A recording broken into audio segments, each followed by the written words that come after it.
আল্লাহ রাসূল সাল্লাল্লাহু আলাইহি ওয়াসাল্লাম যখন মক্কাতে দাওয়াত দিচ্ছিলেন, মক্কার কুরাইশরা নানাভাবে বিষ্ণু ইসা ইসলামকে কষ্ট দিচ্ছিল, নানাভাবে ট্যাগিং করছিল, মিথ্যা অপবাদ দিচ্ছিল। কখনো কখনো তারা বিশ্বনবীকে বলছিল মিথ্যাবাদী, কাযযাব।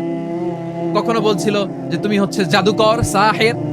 কখনো বলেছে শায়ের, মুহাম্মদ তুমি কবি।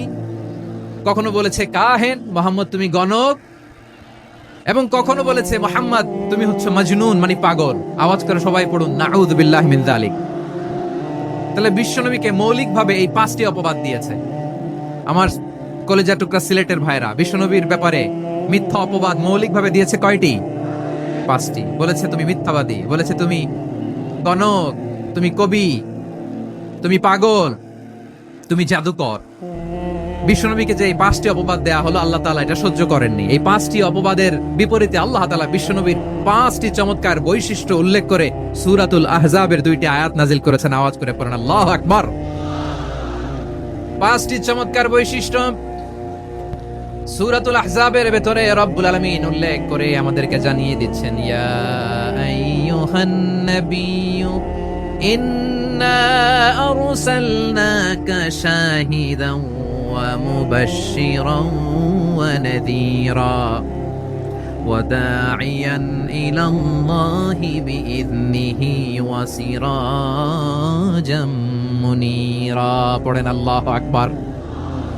রব্বুল আলামিন ডেকে বলেন, ও নবী, নিশ্চয় আমি আপনাকে সাক্ষ্যদাতা রূপে প্রেরণ করেছি, সুসংবাদদাতা রূপে প্রেরণ করেছি, সতর্ককারী রূপে প্রেরণ করেছি, আল্লাহর দিকে আহ্বানকারী রূপে প্রেরণ করেছি, আর আলো দানকারী চেরাগ রূপে, প্রদীপ রূপে প্রেরণ করেছি। পড়েন সুবহানাল্লাহ। 5টা বৈশিষ্ট্য। 1 নম্বরে আল্লাহ তাআলা বলেন, হে নবী, নিশ্চয় আমি আপনাকে সাক্ষ্যদাতা হিসেবে প্রেরণ করেছি। সাক্ষ্যদাতা, বিষ্ণু ইসা ইসলাম সাক্ষ্য দিবেন, এজন্য শাহিদ। শাহিদ মানে সাক্ষ্যদাতা। আওয়াজ করে বলুন, শাহিদ মানে কি?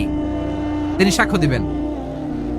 মুবাশশির, 2 নম্বর বৈশিষ্ট্য হচ্ছে তিনি মুবাশশির। মুবাশশিরুম বিরাহমাতিল্লাহি ওয়া বিল জান্নাহ। তিনি আল্লাহর রহমতের সুসংবাদ দেন, তিনি আল্লাহর জান্নাতের সুসংবাদ দেন। সুবহানাল্লাহ পড়েন। 3 নম্বর বৈশিষ্ট্য হচ্ছে নাযীর, তিনি সতর্ককারী, ওয়ার্নার। তিনি সাবধান করতে এসেছেন, রিমাইন্ডার দিতে এসেছেন যে আল্লাহর পথে যদি না চলো, শিরকি কাজ যদি না থামাও, তাহলে এমন আযাব আসবে আল্লাহর পাকড়াও থেকে তুমি বাঁচতে পারবে না। তিনি নাযীর। বিষ্ণু ইসা ইসলামের 4 নম্বর বৈশিষ্ট্য হচ্ছে দাঈয়ান ইলাল্লাহ, তিনি আল্লাহর দিকে আহ্বানকারী। এই যে আমরা আমাদেরকে পরিচয় দেই যে আমরা দাঈ, বলি না? বলি যে উনি হচ্ছেন একজন দাঈ ইলাল্লাহ। বহু বচনে আমরা বলি আদ-দুআত ইলাল্লাহ। এটা কোরআনের এই আয়াত থেকে এসেছে, ওয়া দাঈয়ান ইলাল্লাহি বিইذনিহি। আল্লাহর আদেশে বিষ্ণু ইসা ইসলাম আল্লাহর দিকে মানুষকে ডাকেন। এবং বিষ্ণু ইসা ইসলামের 5 নম্বর বৈশিষ্ট্য হচ্ছে সিরাজাম মুনীরা, আলো দানকারী প্রদীপ, আলোকদীপ্ত প্রদীপ, যে আলো দিয়ে তিনি গোটা বিশ্বকে আলোকিত করেছেন। আওয়াজ করে পড়েন আল্লাহু আকবার। তাহলে মোট 5টি বৈশিষ্ট্য নিয়ে আমরা কথা বলবো বিশ্বনবীর। 1 নম্বরে হচ্ছে শাহিদ, বিশ্বনবী সাক্ষী দিবেন।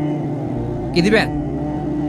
He will be witness for all prophets and for us. তিনি নবীদের উপরও সাক্ষী দিবেন, আবার উম্মতের উপরও সাক্ষী দিবেন। সুবহানাল্লাহ পড়েন। কিয়ামতের দিন আল্লাহ তাআলা প্রত্যেক নবীকে জিজ্ঞেস করবেন যে তুমি কি তোমার উম্মতের কাছে আমি যা যা পৌঁছাতে বলেছিলাম পৌঁছিয়েছো? নবীরা বলবে, আল্লাহ আমি পৌঁছিয়েছি। নবীদের কথা ঠিক কিনা, সত্য কিনা, এর সপক্ষে তখন বিশ্বনবী সাক্ষী দিবেন। সুবহানাল্লাহ পড়েন। এজন্য রব্বুল আলামিন বলেন, ফাকাইফা ইযা জিনা মিন কুল্লি উম্মাতিন বিশাহীদিন ওয়া জিনা বিকা আলা হাউলাই শাহীদা। তখন কেমন হবে যখন প্রতিটি উম্মত থেকে আমি একজনকে সাক্ষ্য হিসেবে বের করে আনবো, আর তাদের উপরে নবী আমি আপনাকে সাক্ষ্য বানাবো। পড়েন সুবহানাল্লাহ। তাহলে সব উম্মতের ব্যাপারে সেই উম্মতের নবীরা সাক্ষ্য দিবে, আর ওই নবীদের উপরে আমাদের নবী বিশ্বনবী সাক্ষ্য দিবেন। সুবহানাল্লাহ পড়েন। এজন্য বিশ্বনবী হচ্ছেন শাহিদ। শাহিদের আরেকটা ব্যাখ্যা হচ্ছে বিশ্বনবী সাল্লাল্লাহু আলাইহি ওয়াসাল্লাম আমাদের সাক্ষীর উপরে তিনি সাক্ষী দিবেন।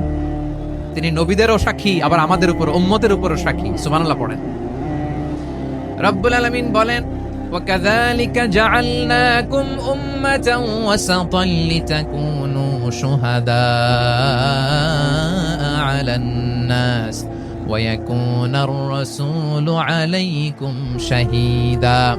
আর অনুরূপভাবে আমি তোমাদেরকে মধ্যমপন্থী উম্মত হিসেবে তৈরি করেছি, প্রেরণ করেছি, ব্যালেন্সড উম্মাহ, মধ্যমপন্থী উম্মাহ হিসেবে প্রেরণ করেছি, যাতে করে তোমরা সবার উপরে সাক্ষ্য দিতে পারো, আর যাতে তোমাদের নবী হতে পারে তোমাদের উপরে সাক্ষ্যদাতা। পড়েন সুবহানাল্লাহ। আমরা হচ্ছি ব্যালেন্সড উম্মাহ, আমরা সবার ব্যাপারে সাক্ষ্য দিব, আর আমাদের উপর সাক্ষ্য দিবে স্বয়ং বিশ্বনবী। সুবহানাল্লাহ পড়েন।